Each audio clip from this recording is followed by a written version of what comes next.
Hello दोस्तों, मैं सुरेंद्र कुमार कुर्रे, जिला बलरामपुर रामनगर छत्तीसगढ़।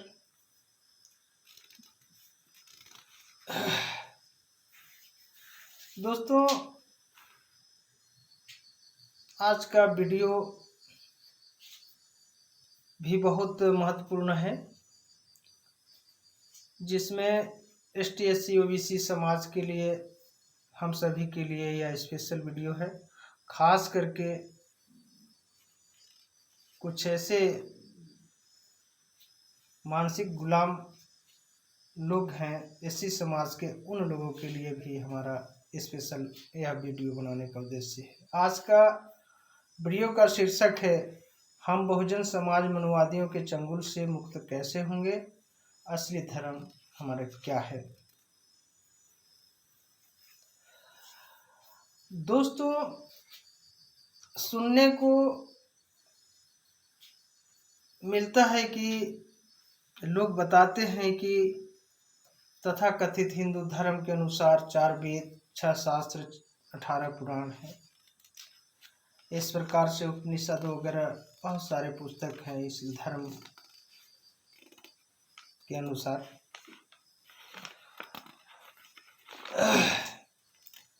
लेकिन हमने आज तक नहीं सुना, या दशहरा के समय भी 9-10 दिन तक रामायण महाभारत टीवी व पर्दे पर दिखाया जाता है। इसमें या किसी बाबाओं के द्वारा नहीं बताया गया कि इस पुस्तक में ST SC OBC समाज को शिक्षा ग्रहण करना चाहिए, संपत्ति अर्जित करना चाहिए, रोजगार देने की बात नहीं लिखी हुई बताया जाता है। या फिर इस पुस्तक के अनुसार ST SC OBC समाज के लिए किसी देवी देवता भगवान ने इस स्थान पर या फलाने सदी में इस तारीख को स्कूल, कॉलेज, हॉस्पिटल, न्यायालय आदि खोले थे। ना ही किसी देवी देवता भगवान ने मानव उपलब्धि के लिए किसी चीजों के आविष्कार किए थे।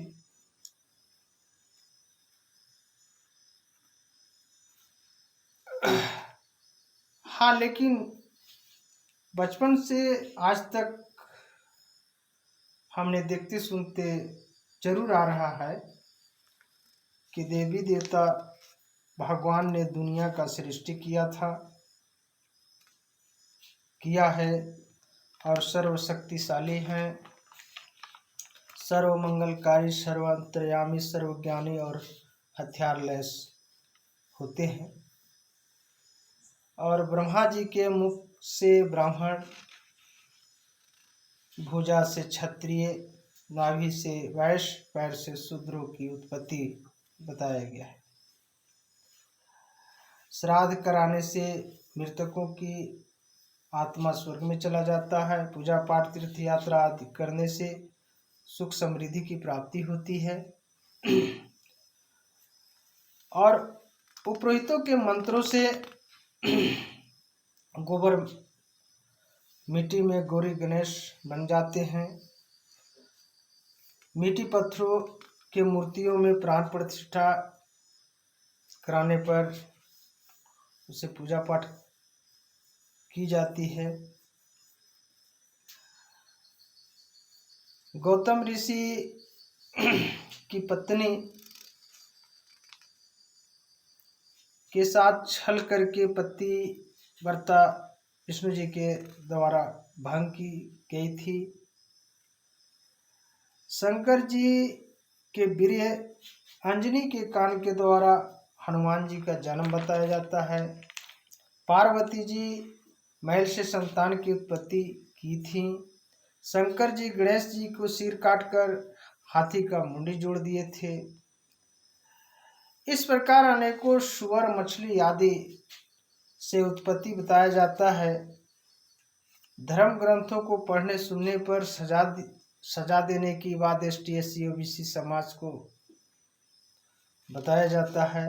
बहुत सारे प्रथाएं के बारे में भी, जैसे सती प्रथा, मूलाक्रम प्रथा, जिसमें मूलाक्रम प्रथा, जिसमें महिलाओं को स्तन ढकने पर टैक्स देना पड़ता था, नरबली प्रथा, दहेज प्रथा आदि इस प्रकार से बहुत सारे सैकड़ों कुप्रथाएं चलाई गई थी, जिसमें एसटी एससी ओबीसी समाज के लिए स्पेशल विधान के अनुसार पालन करना होता था।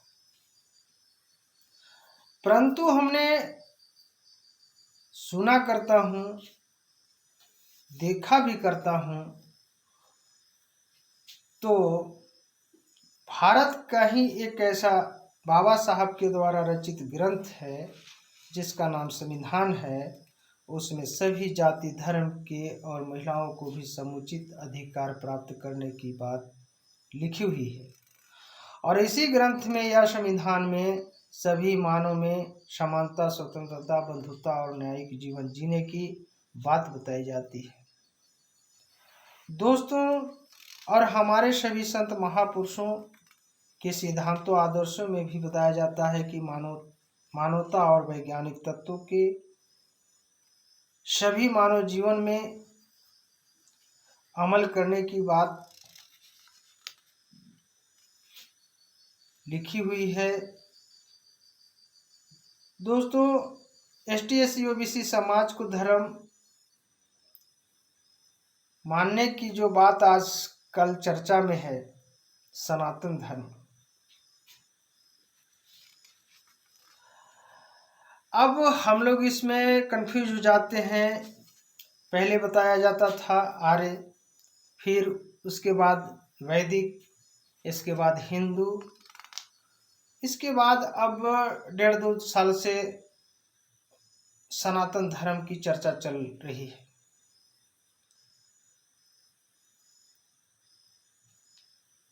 और इसमें कहा जाता है कि सनातन धर्म मानना चाहिए।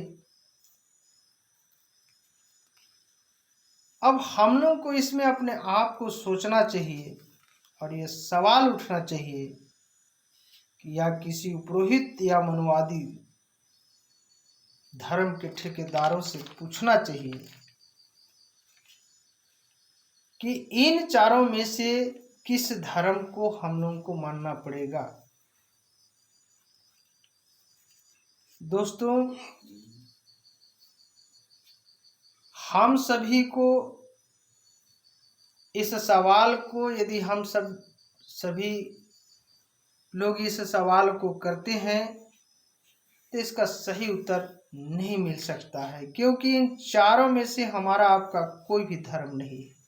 जिस धर्म के आधार पर हम सभी को आपस में समता, स्वतंत्रता, बंधुता और न्याय के विरुद्ध रखना सिखाता हो, एक मानव के लिए ही नहीं बल्कि किसी अन्य जीव के लिए भी ऐसा धर्म कैसे हो सकता है। दोस्तों, जिस धर्म के आधार पर एसटी एससी ओबीसी समाज को कई हजार जाति उपजाति में बांटकर आपस में ऊंच नीच, भेदभाव, छोटा बड़ा, छुआछूत के साथ जीवन जीने की बात बताया जाता हो, वो पुरोहितों और मनुवादियों ने अपने आप को श्रेष्ठ बताकर हम सभी के साथ बारी बारी से शोषण, अन्याय करते हों और षड्यंत्र के द्वारा आपस में लड़ाते भी हों। अब बताएं कि यह धर्म कैसे हो सकता है। दोस्तों, ये बहुत ही गंभीर विषय है, इस पर हम सभी को सोचना बहुत जरूरी है। जिस धर्म के अनुसार शिक्षा ग्रहण करने से, संपत्ति अर्जित करने से, रोजगार से, अच्छे भोजन करने से, अच्छे वस्त्र पहनने से वंचित रखा जाए, ऐसा धर्म कैसे हो सकता है।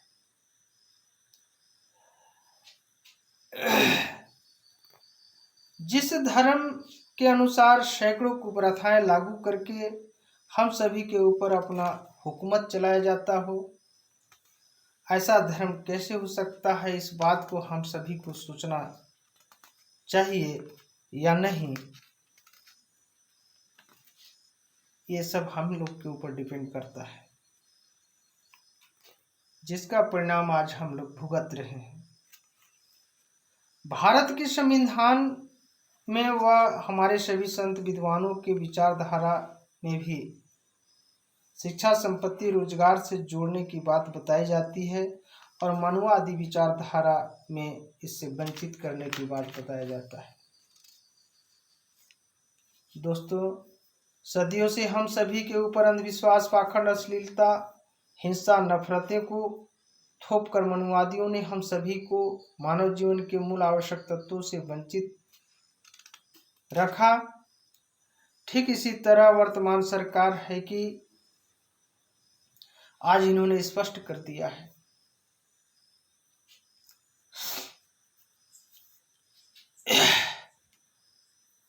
इसलिए कि आज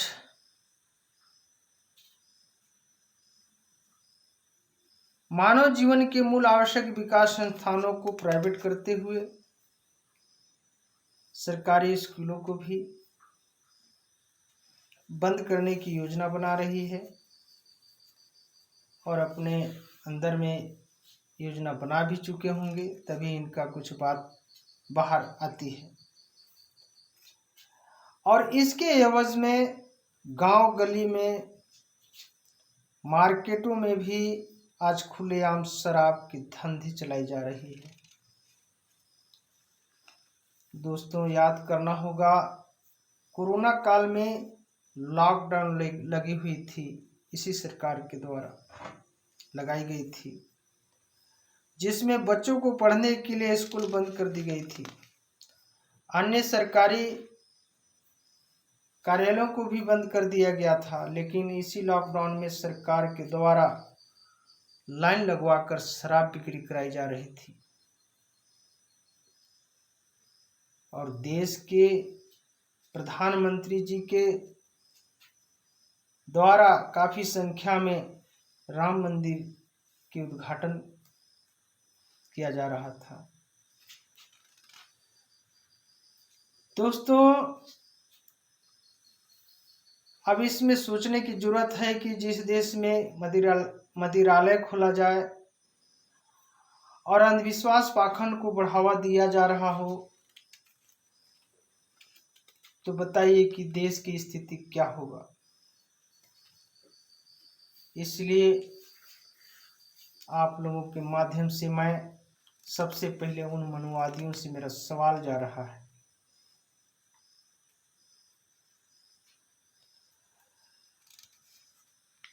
जब तुमने गोबर मिट्टी से गौरी गणेश बना सकते हो, मिट्टी के मूर्ति में प्राण डाल सकते हो, इंसान में जानवर के मुंडी जोड़ सकते हो, मुंह, भुजा, नाभि, पैर से इंसानों की उत्पत्ति कर सकते हो, तो फिर एसटी एससी ओबीसी समाज को आज तक किसी को ब्राह्मण क्यों नहीं बना पाए?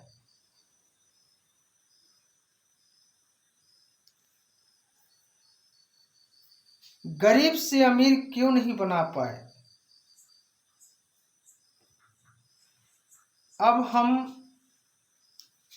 उन चाटुकार अंधभक्तों से एसटी एससी समाज के जो लोग होते हैं, उन लोगों के लिए अब मेरा सवाल जा रहा है।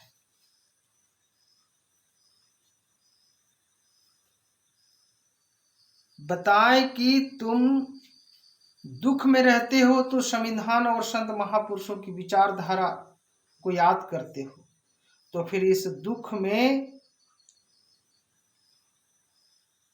इस समय तुम्हारे देवी देवता भगवान क्यों नहीं साथ देते हैं? उनके शरण में जाने के बाद तुम्हारा सार्व मंगल क्यों नहीं पूरी हो जाती है? संत महापुरुषों के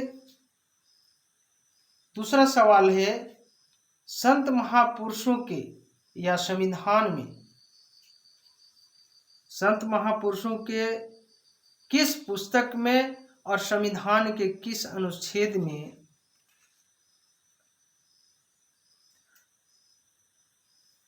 हम सभी के लिए कौन सी धर्म मानने के लिए बात लिखी हुई है? या अंधविश्वास, पाखंड या कई कुप्रथाओं, अश्लीलता में हिंसा की बात लिखी हुई है। तीसरा प्रश्न है कि इस पुस्तक में ऊंच नीच, छोटा बड़ा, भेदभाव, जाति पाति, छुआछूत की बात मानने की लिखी हुई है।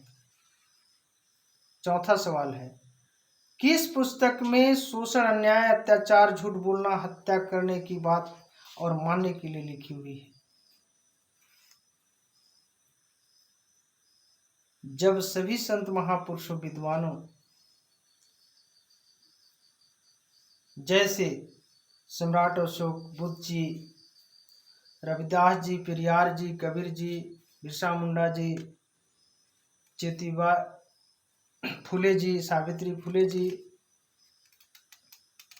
छत्रपति साहू जी, ललित सिंह जी, अंबेडकर साहब जी, कांसीराम जी आदि सभी संत महापुरुषों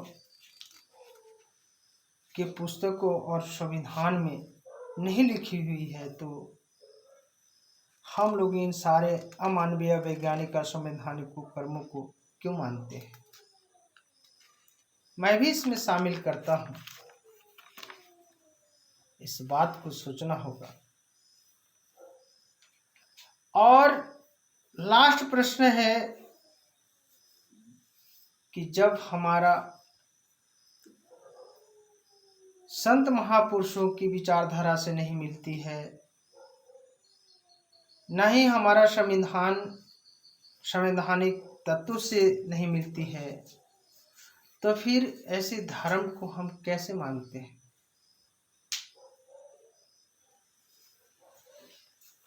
दोस्तों,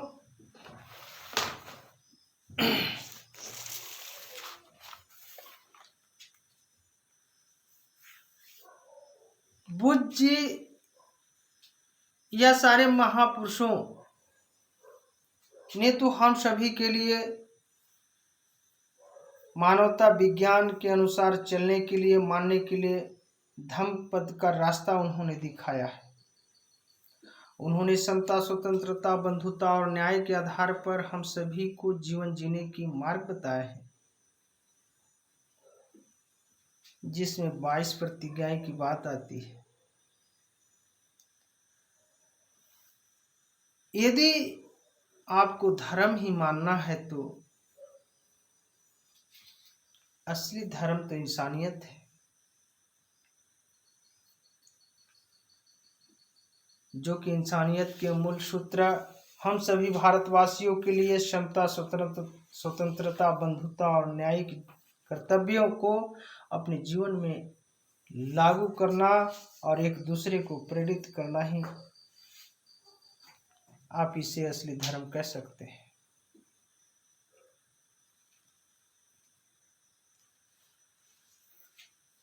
दोस्तों, हम पहले भी वीडियो में बता चुके हैं कि इस देश में 2 विचारधारा के लोग जीते हैं। हम सब में से 2 विचारधारा के लोग जीते हैं, एक मानवतावादी और एक मनुवादी। मनुवादी के बारे में भी हमने बताया है कि मनुवादी क्या है, मानवतावादी क्या है। अब इसमें हम सभी को सोचना होगा कि असली धर्म क्या है। यदि हम धर्म के आधार भी चाहते हैं, धर्म भी हम यदि सोचते हैं कि हमारा धर्म क्या होना चाहिए, तो दूसरों की धर्म मानने से क्या, हमारा धर्म तो स्पष्ट है, जो हमारे इस देश के संस्कृति से जुड़ा हुआ है, जिसको आज मनुवादियों ने ध्वंस करने की कोशिश किया है। अभी तक एक संविधान के अधिकारों को भी पूर्ण रूप से लागू नहीं होने दिए। अब इसका कारण क्या है? हम सभी आप हैं, जो कि इनकी धंधा को हम और आप चला रहे हैं।